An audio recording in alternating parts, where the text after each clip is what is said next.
Hello and welcome to another episode of the Power Half Hour Unstoppable Business Owner. Tonight, we have our proud sponsors, Strong Foundations Coaching and Consulting. With over 25 years of leading and mentoring, training and coaching people, Jen provides individual and business personalized support to get aligned with your best life. For more information on how Jen can best serve you, go to www.jensahari.com. As well, tonight we also have Jen's also sponsoring with her created No Way Out. It is a book about a woman, Faith, on the verge of ending her life following decades of feeling unloved and unseen and suffering from anxiety. Looking back on her life, she moves through her final day. She recognizes how much pressure she put on herself at all times, and she lost sight of her self-worth and confidence. Created is filled with an emotional, unique insight on mental health and ending you don't want to miss. As well, Kimberly and I are actually on co-chairs of Camaraderie Rescue Mission. And right now, Camaraderie Rescue Mission is having a summer raffle. So for $100, you get to help our veterans. You get your name goes, you purchase your t-shirt and your name goes in a raffle to win a 6-month membership from Freedom Boat Club. The main club is out of Winter Haven, Florida for this particular one, but you're able to use it up to 4 times anywhere else in their 350 locations if you're outside of the Winter Haven area. So help us fight suicide and PTSD and trauma. So as I'm super excited to introduce to you the amazing Tazima Parris. Welcome to the show. Hi. Hi. How are you? Great. So tell our amazing viewers just what it is you do, because I know that I didn't put your tagline in there because I was like, people are going to wonder what this is, but I love it. Tell us who you really are and how you help amazing women. Absolutely. I am a sex coach and pleasure mentor for grown-ass women. I specify grown-ass women because women over 35 are where it's at. We're the ones who are about to change the world. And the more that I see women getting turned on, it does whatever things people are looking for in women's empowerment. What I find is that when they're turned on, they get all of those benefits. So that's what I'm here to do on this planet in this time that I'm here. I love that. And because when you find that, women feel more empowered. Like when you feel sexy and stuff like that, you feel empowered. And I love it when I did put on the show notes something about pussy glitter. Tell us what our viewers what you mean by pussy glitter, because I love that.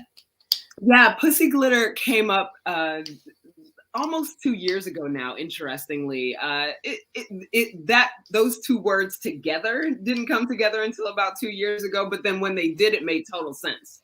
So pussy glitter is basically the force of nature that is feminine, female turn on. I specifically talk about feminine consciously because feminine and masculine are available to all genders. It's not about what genitals you have in the pants, or not pants, however you want to roll in the world.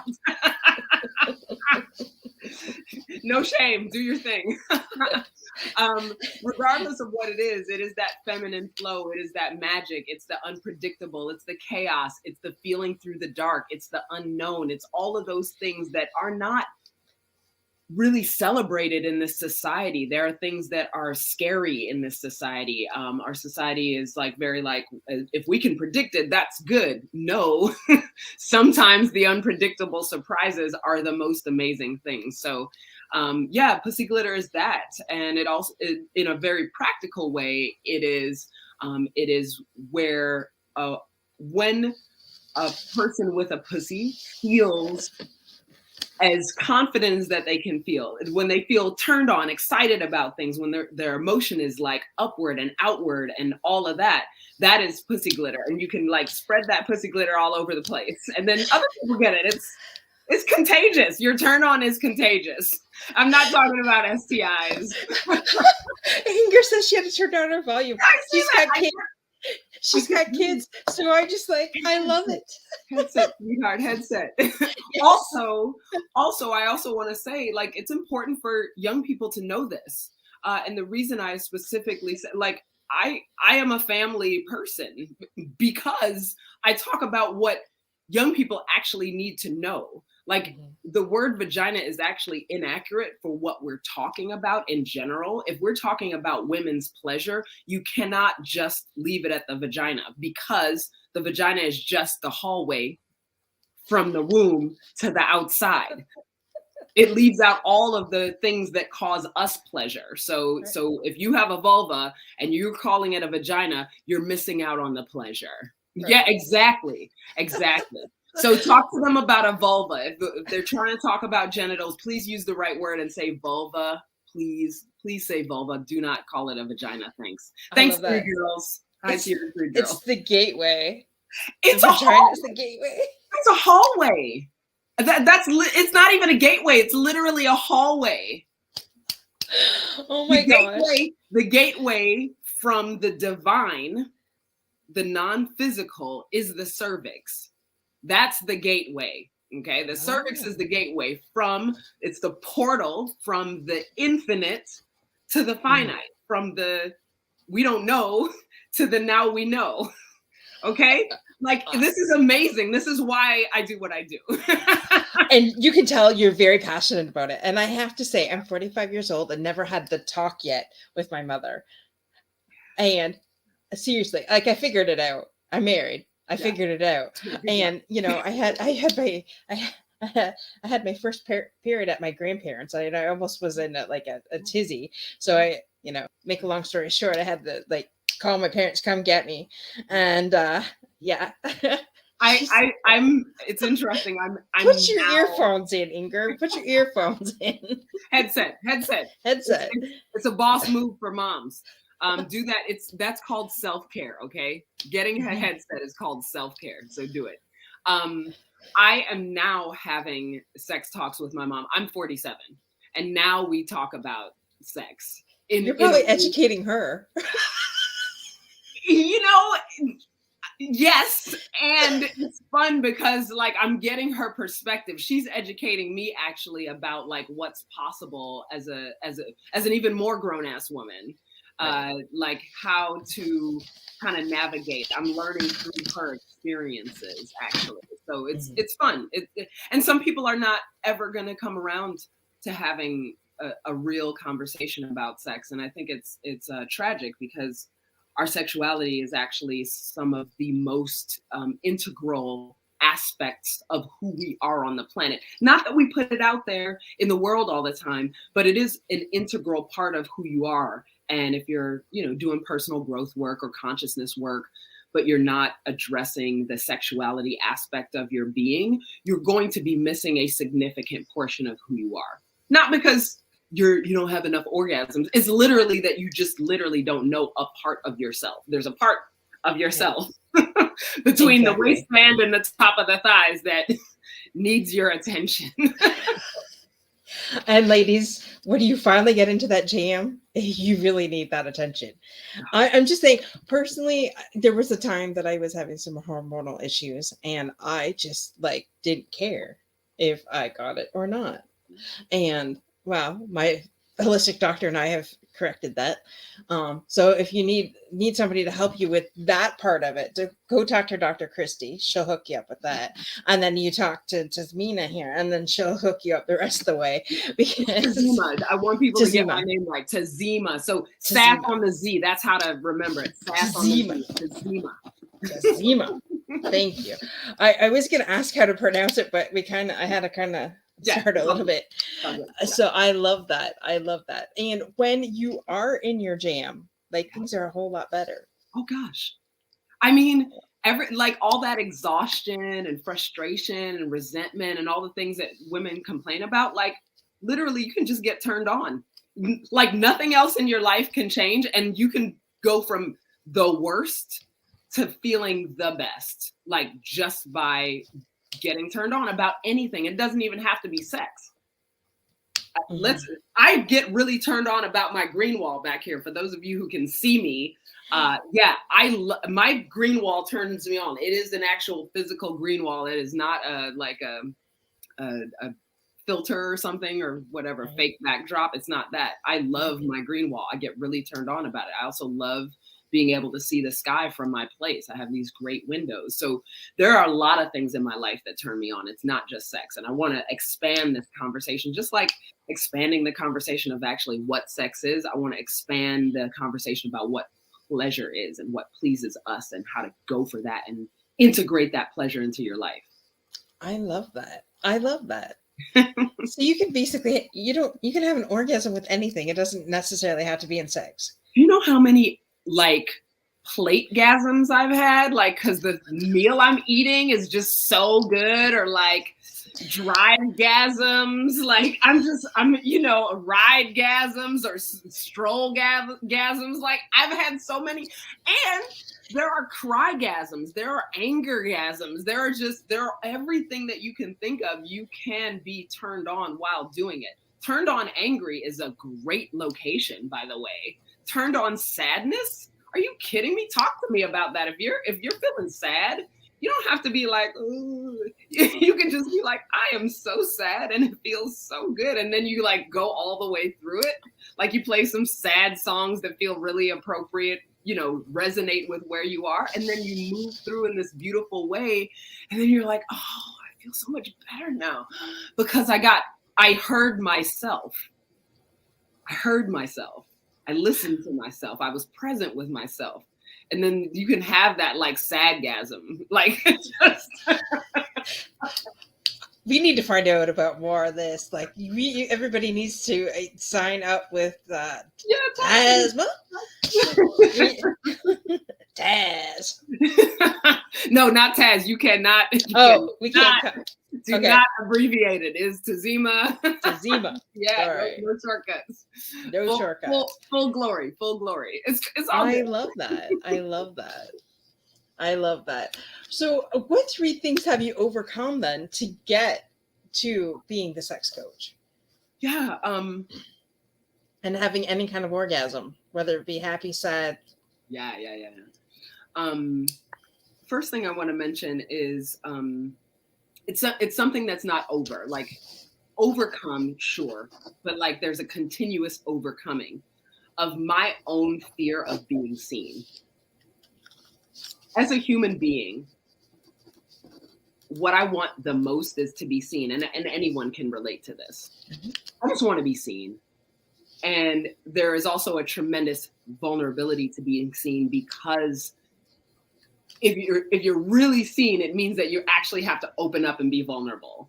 So there have been so many stages of me opening up, like, no, this is who I really am. Oh, also, there's been an edit, there's been an update. Okay, this is who I am now. Okay, this is who I am now. And that continuous effort. And even in the last year and a half or so, one thing that I gave up, I took a mask off. And so it's sort of an unmasking, revealing, however you want to call it. But the most recent mask that I have been taking off is being seen just as a sex coach, because I was like kind of coupling it as sex and relationship, because in the Midwest, they're like, oh, you're talking about sex.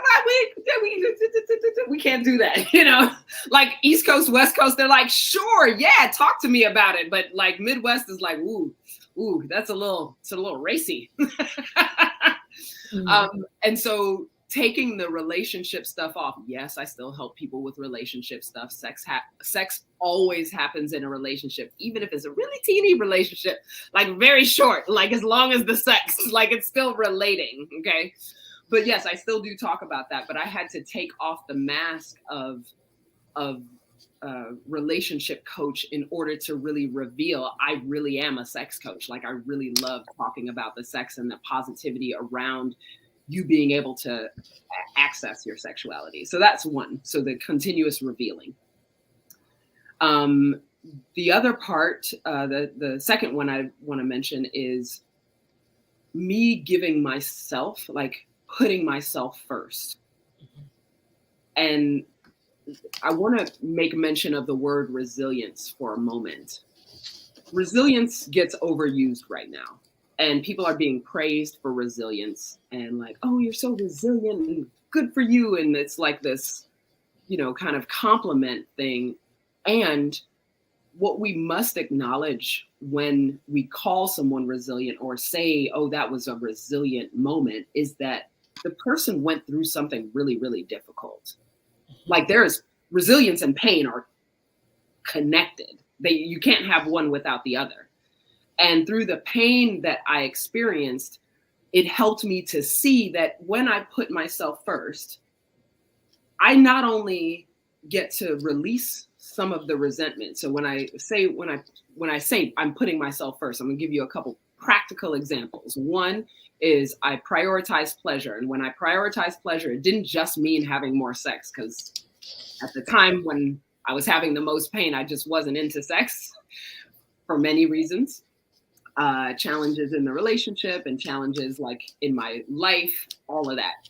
And what I did put first as far as pleasure was I really love baths. So I made sure to give myself a bath every day that I could, every day that it was available, every day that I could like load the bathtub up with lots of water and lots of sudsy stuff or smell good stuff or whatever, and have some chocolate. Like those two things were literally the thing that were like getting me through. And then meditation, journaling, that's just my list. You can have a different list. This is not prescriptive. This is literally, I'm revealing for you what I do. And in that process, the really cool thing that came out of me prioritizing my own pleasure and treating myself so well was that my standards got raised on how other people need to treat me. And then my boundaries were reinforced. And then it was easier for me to identify and communicate my boundaries. I had no idea that was going to happen. I love that. I had no idea that was going to happen. That was like the little bonus, like cherry on top, and also a little butterfly, and also a little umbrella. And also I was like, what? This is great. So those two for sure. And then the other piece was recognizing that I was holding some victim consciousness. Mm-hmm. This came through a friend of mine pointing it out to me. Y'all, if y'all don't have real friends, whoever's listening to this, you don't have some real friends who will really let you know, like, hey, I see something in you and I think it's hurting you. Like I see a pattern. It's really helpful to have coach friends. Coach friends. I've got several of them. Several coach friends. They're great. But good coach friends, highly skilled coach friends, not rando. Like I just became a coach yesterday. Not those people. No shade. But yes, a dear friend of mine pointed out a place where she saw me in victim consciousness. And because she's a high level coach, she actually saw the very subtle way that there was some victim stuff showing up. And I took that on to like say, okay, if she's right, if it's true, then where is it? Because a lot of times, historically, even for myself, I would have been like, oh, yeah, maybe, but like, I'm just going to keep going. I think what I'm doing is working pretty good. But I really sat with it. And I asked myself, like, where's the place where I'm being a victim? Oh, this place. And it's so subtle. And yeah, I'm a highly trained coach. I've been coaching for, 17 plus years. And so, yeah, now I can see even how my super subtle stuff is showing up. And as I started to address that and started to own up to it, I was able to be like, oh, okay, got it. And then I catch it earlier now. I'm not saying that I'm healed of all victimhood or victim consciousness. No, I'm just better at seeing it when it shows up. Mm-hmm. And I think any great coach always has a coach, because we always have to improve, even if it's just like, we never want to compare ourselves to other people, but improving ourselves daily from the person that we were yesterday. And that is where it's at. and And I love every part of that. yeah, and to be able to get that care, because that's the other part is when we care so much for others. If we're doing all that caring, we need someone to also care for us and hold that space for us. Not just to listen, not just to check in, but like really care. Like, hey, I care about you as a human being. I know you've been serving like crazy. And so, yeah, I care about you. So that's always delightful. I love that. So prioritize your pleasure, raise your standards, which sets boundaries, and yeah, and be resilient in And tell everything. the truth. Tell the truth. Because that victim part was about telling the truth, really. Right. Get out It was really about telling the truth and being honest. Like take that film off the mirror, you know, because we put this film. The film is even on the mirror. It's on our lenses. It's in front of our faces, and the mask is literally on the mirror. Right. You know, and clean it up.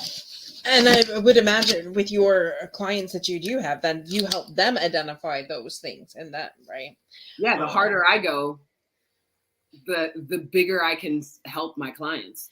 If I really commit and go deep, then I know the depths.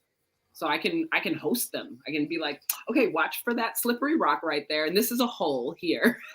And here's a handhold. This is the part. It feels really slippery, but if you pull on it, it's gonna be fine.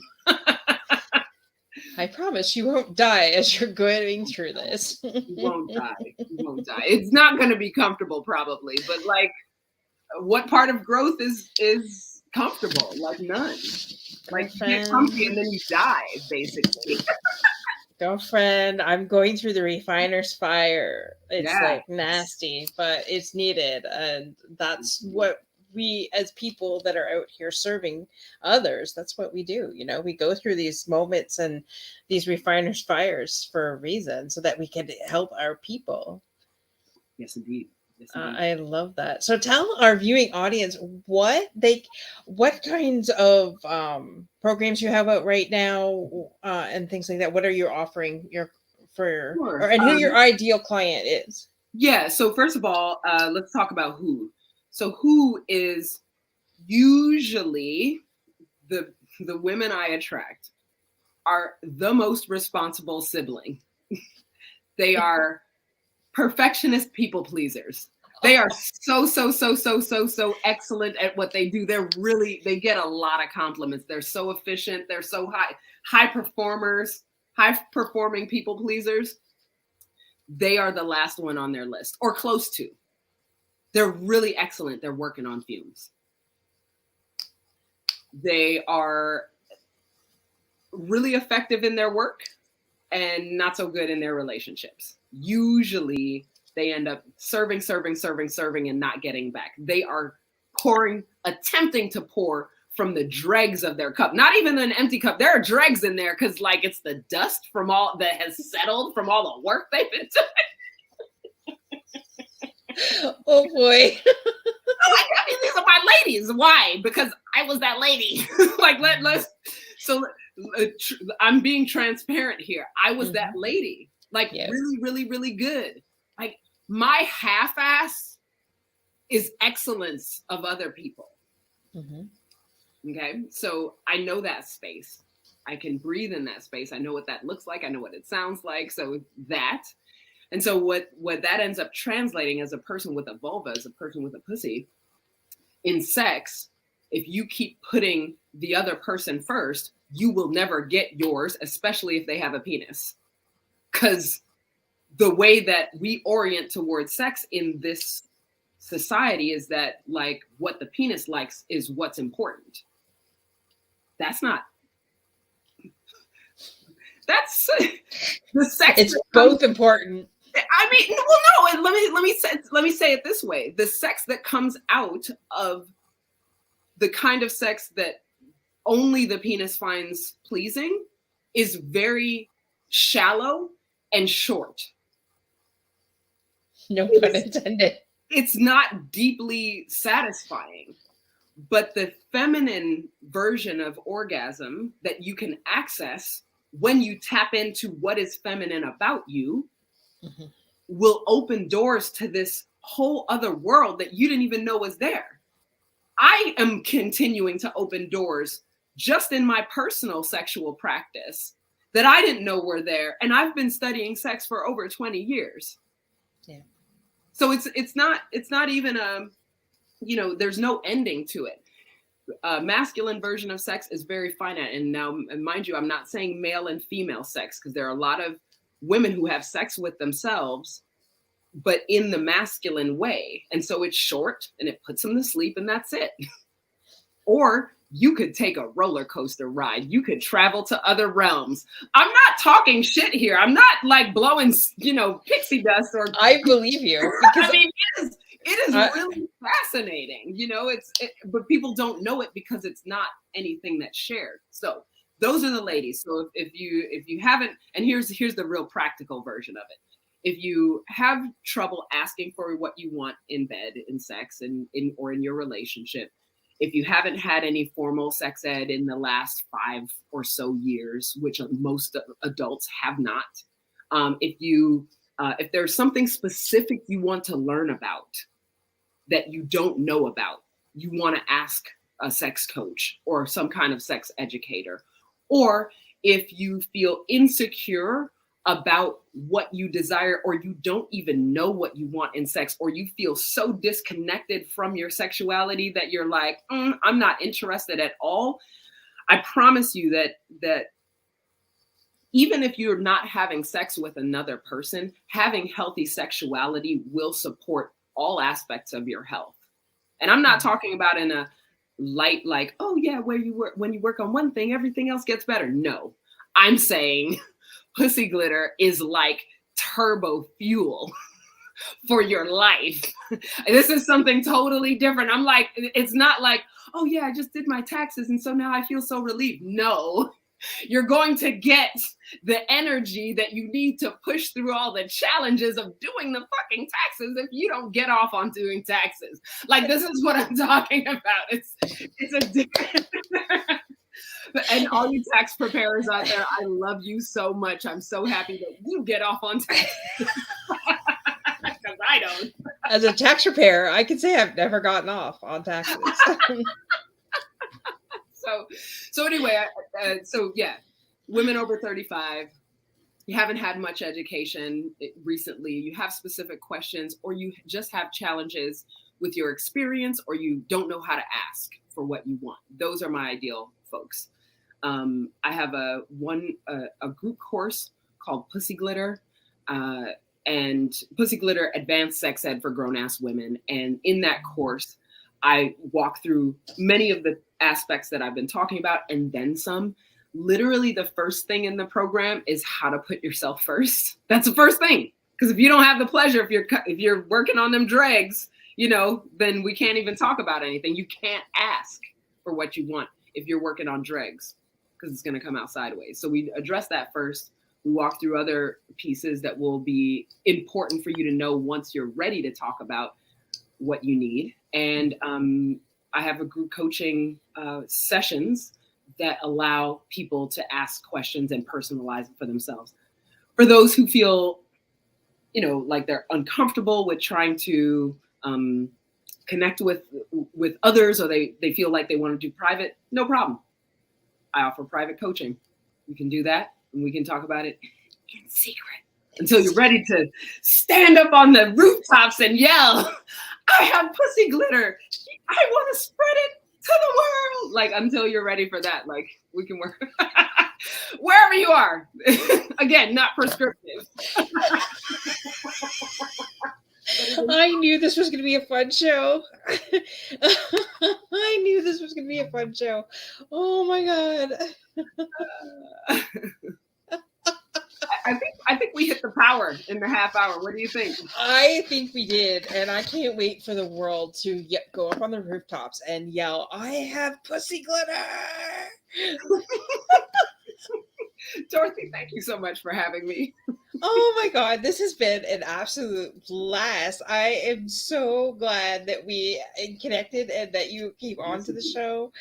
For those of you on the replay, you have to watch from beginning to end. I swear this is one of those episodes you just can't pick one thing and not, because if you just hear the word pussy glitter, you will not know what pussy glitter really is. Yeah. And it's not what you think it is.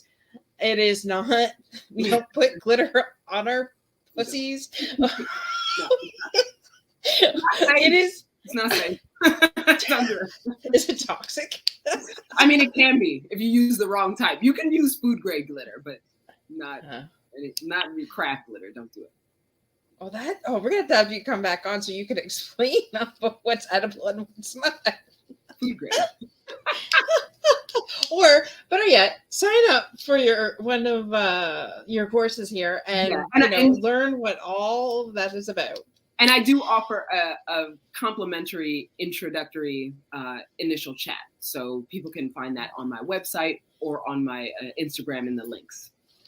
Perfect. And where would you like people to connect you with? I did put in the show notes your website and your Instagram and Facebook, but is there a specific place that you would like them to connect with you? So Instagram has a little, the link has a bunch of goodies. So there's free stuff there. There are interviews that I've done, other podcasts I've been on, and you can, if you want to learn a little bit more about my style or hear even some about my personal life, you can go through it. I gotta go check that out. Oh yeah, no, they're fun stuff. I reveal a lot of things because people need to know. Yeah. When's your book coming out? Oh boy, it is being written. I actually just met someone who is going to help me clear it up, edit, and get it ready for press. So yeah, coming soon. Okay, so I was joking, but I figured there has to be a book coming because everybody has a story. Oh yeah, I can't wait to hear it. Oh, there are like 3, but I'm trying not to say that out loud so that the universe, I need a break this week. Can we? It's fine. I'm so bored. I love the roller coaster. It's so good. I love it too. So with that, I just want to thank our people in our comments, and I really want to thank you for coming on the show and bringing your joy and your fun and your pussy glitter with you, because this was an absolute pleasure to have you on the show. All mine. Thank you so much. Thank you. Have a good night, people. Same time, same channel next Wednesday. Be unstoppable.